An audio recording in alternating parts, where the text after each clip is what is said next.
तो last episode में हम लोगों ने देखा था कि हाओ युआन उस आदमी को यानी कि उस रोबोट को रुकने कहता है, तब वो रोबोट नहीं रुकता है और उसके बाद वो रोबोट हाओ युआन से लड़ने लगता है। वो रोबोट बहुत ही खतरनाक और बहुत ही पावरफुल पंचेस मारता है। उनमें से एक दो पंचेस तो हाओ युआन को लग जाता है और कुछ से हाओ युआन बच भी जाता है। और एक बार जब हाओ युआन उसका हाथ तोड़ देता है तो वो एक ही झटके में अपना हाथ ठीक भी कर लेता है, क्योंकि वो एक रोबोट था। और उसके बाद जब वो लोग दोनों लड़ते हैं और वो रोबोट एक बिजली उसके ऊपर फेंकता है, तभी उसका सिस्टम हैक होने लगता है और उसे ऑर्डर्स मिलते हैं कि वापस आओ, जिसके बाद वो रोबोट वहाँ से वापस चला जाता है। और इसके बाद हम लोगों को दिखाया जाता है कि पुलिस ऑफिसर्स यानी कि बहुत सारे पुलिस इसी बिल्डिंग की तरफ आ रहे थे, क्योंकि उन्हें खबर मिल गई होती है। और उसके बाद जब वो लोग यहाँ पे पहुँचते हैं तब तक वो रोबोट वहाँ से चला गया होता है। और इसके बाद पुलिस ऑफिसर्स हाओ युआन को रुकने कहते हैं, उसे सरेंडर होने कहते हैं। और तब हाओ युआन कहता है कि तुम लोग गलत आदमी पर शक कर रहे हो, जिसके बाद पुलिस ऑफिसर्स कहते हैं कि ठीक है तो तुम अपना आइडेंटिटी कार्ड दिखाओ। लेकिन हाओ युआन तो अपना आइडेंटिटी कार्ड नहीं दिखा सकता था, क्योंकि अगर वो दिखाता तो उन्हें पता चल जाता कि यही हाओ युआन है, फैंटम स्क्वाड का लीडर जिसे पैरानॉर्मल डिफेंस ढूंढ रही है। जिस वजह से हाओ युआन ट्रिक करके उन सभी को वहाँ से मारता है और मार के उस जगह से भाग जाता है। और तभी हम लोगों को दिखाई देता है कि वो लड़की जिसे कि वो रोबोट इंजेक्ट कर दिया होता है वो सिरप, वो लड़की उसी पोजीशन में जम गई होती है और उसकी बॉडी आहिस्ते आहिस्ते से ब्लू कलर की होने लगती है। जिसके बाद हाओ युआन इस जगह से भाग जाता है। और तब हमें दिखाया जाता है कि कोई इंसान उस पर नज़र रख रहा था और उसके आगे में बहुत ही सारे सीसीटीवी कैमरास के फुटेज थे और ऐसा लग रहा था कि वो बहुत सारी चीज़ों पर नज़र रख रहा है, खास करके हाओ युआन पर। और उसके बाद हाओ युआन जब उधर से जाता है तो वो देखता है कि हर जगह पर यानी कि न्यूज़ में छा चुका है कि उसे ढूंढा जा रहा है। जिसके बाद पुलिस फोर्स इसे ढूंढने लग जाती है और हाओ युआन चुपके से अपने अपार्टमेंट में आ जाता है। जिसके बाद यहाँ पे पुलिस फोर्स आ जाती है, जिसकी वजह से पुलिस फोर्स ए को भेजता है, यानी कि टीम ए को भेजता है। सबसे पहले टीम ए वहाँ हाओ युआन को पकड़ने जाती है, लेकिन हाओ युआन ट्रिक करके उन सभी को वहाँ से मार देता है। जान से तो नहीं मारता, लेकिन उन लोगों को वहाँ पे मार देता है ताकि वो लोग कुछ भी नहीं कर सके। और यह देखकर जब उन लोगों को पता चल जाता है तो नीचे जो पुलिस ऑफिसर हाईएस्ट रैंक वाला होता है वो टीम बी को भेजता है, लेकिन हाओ युआन उन सभी को ट्रिक करके उन सभी से भी बच जाता है। और इस बार जब मेन पुलिस ऑफिसर उस पर अटैक करता है तो अचानक क्या होता है कि पूरा समय रुक जाता है, हर चीज़ हिलने लगता है, ऐसा लगता है कि सब कुछ स्लो मोशन में चल रहा है। और ये इसलिए होता है ताकि हाओ युआन के अंदर कुछ असीम शक्तियाँ आ जाती है उस रेडिएशन के कारण। लेकिन अभी उन शक्तियों का पूरी तरह से पता हाओ युआन को नहीं होता, लेकिन हाओ युआन किसी तरह यहाँ से बच जाता है। और उसके बाद बिल्डिंग से वो छलांग लगा देता है और बिल्डिंग से उतरने के बाद वो एक कार को, यानी कि जो मोटू होता है जो कि इस अपार्टमेंट का मालिक है, वो एक अपने लग्जरियस कार में आता है अपने बेटे के साथ घूम करके कहीं से।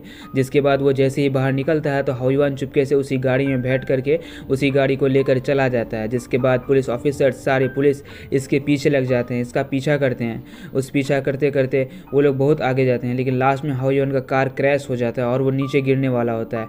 और लास्ट में उसका कार बिल्डिंग के आखिरी छोर में पहुंच जाता है और यहाँ पे बहुत ही धमाका एक्शन से हाओ युआन बच जाता है। लेकिन पुलिस ऑफिसर्स वहाँ आकर के उसे पकड़ लेते हैं और जब उसे पकड़ लेते हैं तो उसे कहीं ले जाने वाले होते हैं। तब वहीं पे फैंटम टीम की एक मेंबर जिया राव वहाँ पे आती है बहुत ही धमाके एक्शन के साथ, और वहाँ आकर के वो अपना आइडेंटिटी कार्ड दिखाती है, जिस वजह से सभी पीछे हट जाते हैं और हाओ युआन को उसके हवाले कर देते हैं। जिसके बाद जिया राव हाओ युआन को लेकर चली जाती है और उसके बाद वो उसका ट्रीटमेंट करती है।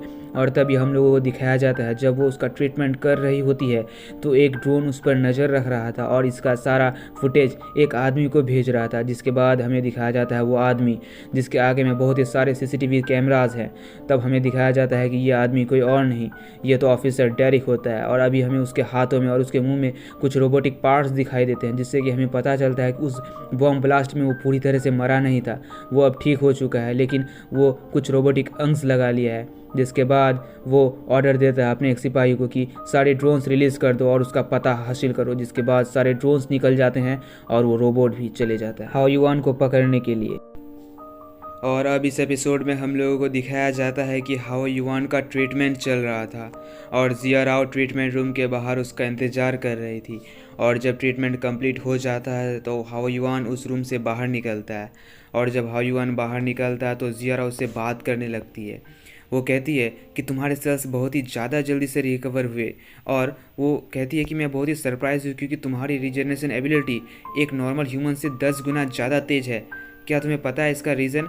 तब हाओ युआन कहता है कि हाँ, जब वो एक्सप्लोजन हुआ था जिसमें कि वो क्रिस्टल उस बॉक्स से बाहर निकल गया था, तो उसमें से कुछ रेडिएशंस निकले थे जो कि मेरे अंदर चले गए थे और मुझे लगता है कि ये उसी के कारण हुआ है। जिसके बाद वो लोग और भी बातें करने लगते हैं और उसके बाद हाओयुआन जाने लगता है। तो हजियारो कहती है कि हाओयुआन, क्या तुम वापस फैंटम स्क्वाड में नहीं आओगे? तुम वापस चलो और तुम बोर्ड को सब कुछ एक्सप्लेन कर देना, उन्हें सब बता देना, लीडर्स तुम्हारी बात मान लेंगे। लेकिन हाओयुआन कहता है कि नहीं, मैं वापस वहाँ पर दोबारा नहीं जाऊँगा। और तब हाओयुआन कहता है कि मैं बहुत खुश हूँ कि तुम जिंदा हो। और उसके बाद वो कहता है कि मैं एक नॉर्मल लाइफ जीना चाहता हूँ, इसलिए मैं वहाँ पे दोबारा और कभी नहीं जाऊँगा। जिसके बाद जियाराओ कहती है कि तुम नहीं जानना चाहते हो कि आखिर उस मिशन के पीछे का सच्चाई क्या होगा? हाँ, तो उसके बाद हाओयुआन कहता है कि ऑफिसर डेरिक मर चुका है, तो उसके पीछे और क्या बचा ही है उस मिशन में। जिसके बाद जियाराओ कहती है कि लेकिन अब तक हम लोगों को ऑफिसर डेरिक का डेड बॉडी नहीं मिला है।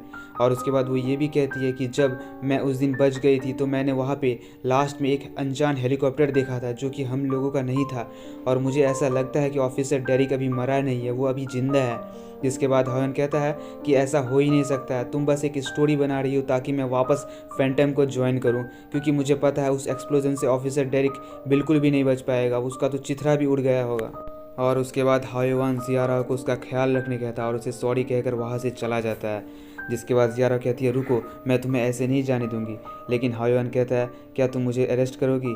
जिसके बाद जियारा कहती है कि ठीक है, अगर वैसे नहीं मानोगे तो तुम मेरा एक काम तो कर सकते हो ना, तो मुझे तुमसे कुछ हेल्प चाहिए।